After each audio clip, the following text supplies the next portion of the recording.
រងសិទ្ធិហ្នឹងគឺចូលក្នុងសហគមន៍របស់ខ្ញុំហ្នឹងតាំងពីឆ្នាំ2024ចាហើយគម្រោងសិទ្ធិហ្នឹងក៏ជួយដល់សហគមន៍ខ្ញុំច្រើនណាស់អ្នកគ្រូអំពីការប្រើបច្ចេកវិទ្យាទំនើបការប្រើតាមទូរស័ព្ទបញ្ជាទូរស័ព្ទចេះប្រើទូរស័ព្ទឲ្យមានសារៈប្រយោជន៍មួយទៀតកសិករខ្ញុំគាត់ចិញ្ចឹមមាន់គាត់ធ្វើស្រូវគាត់ដាំបន្លែពេលដែលស្រូវឬក៏មាន់មានបញ្ហាគាត់អាចមើលតាមអេបចំការឬមួយក៏តាម YouTube តាម Facebook បាន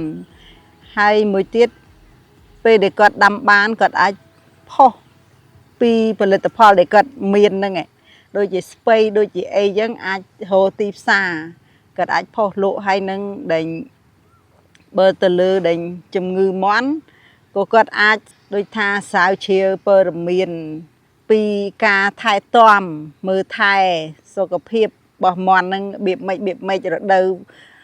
ក្តៅយើងត្រូវធ្វើយ៉ាងម៉េចរដូវត្រជាក់យើងត្រូវធ្វើយ៉ាងម៉េចដាក់ថ្នាំអីឬមួយក៏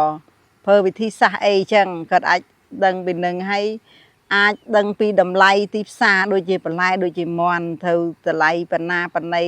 សូវចឹងដែរកាលណាដែលយើងប្រើប្រាស់ទៅវាមានជំងឺគាត់អាចដកជាសូវ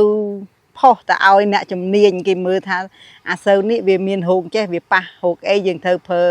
អីដើម្បីឲ្យសូវគាត់ហ្នឹងកុំឲ្យវាខូចក៏អាចមានវិធីសាស្ត្រដើម្បីកែប្រែសូវនឹងបាន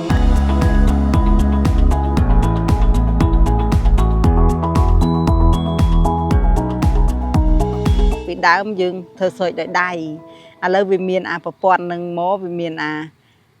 សេចបញ្ជាដោយទូរស័ព្ទយើងអាចដូចថាយើងអត់នៅផ្ទះមួយថ្ងៃពីរថ្ងៃក៏អាចយើងអាចដំណាំយើងក៏អាចអត់ងាប់ដែរយើងអាចប្រើប្រាស់សេចទៅតាមនឹងបានដែរណាគ្រូនិយាយទៅបើដូចជាសូវដូចជាអីពេលដែលយើងប្រមូលផលយើងអាចមើលពីអាកាសធាតុបានថាថ្ងៃនេះត្រូវជាភ្លៀងយើងអត់អាចប្រមូលបានទេយើងចាំថ្ងៃក្រោយបើដូចពីមុនដល់ខែឆូតយើងដឹងតែឆូតដែរភ្លៀងក៏ដោយអីក៏ដោយ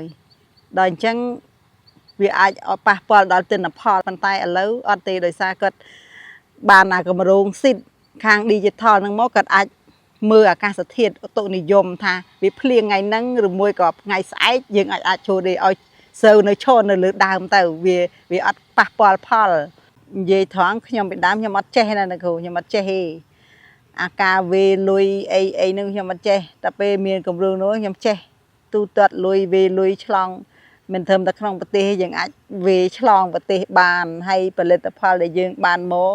យើងអាចផុសចេញផុសចូលឲ្យគេដឹងថាសហគមន៍យើងមាននេះយើងសហគមន៍យើងមាននោះហើយពេលដែលយើងផលិតដូចជាសូវដូចអីបានពេលដែលគាត់យកមកលក់យកមកដូរយើងត្រូវថតផុសឲ្យគេឃើញថាសហគមន៍យើងមានសូវមានអីមែនផលិតទៅអាចឲ្យកសិករគាត់លក់គាត់ដូរមានមោទនភាពរហូតដល់កាលឆ្នាំយើង2025នេះខាងមានខាងវិទ្យុជាតិគាត់ចុះមកសម្ភាសពីតម្លៃស្រូវរបស់យើងដែរយើងមានមោទនភាពដោយសារផុសទៅខាងមន្ទីរខាងអីក៏ឃើញអញ្ចឹងគាត់ចុះមកដោយសារសូវរបស់យើងជាសមាគមយើងចង់ក្រងជាក្រុមយើងលក់បានតម្លៃលើសពីកន្លែងផ្សេងដែលគាត់អត់មានសហគមន៍តាមរយៈគម្រោងសមាគម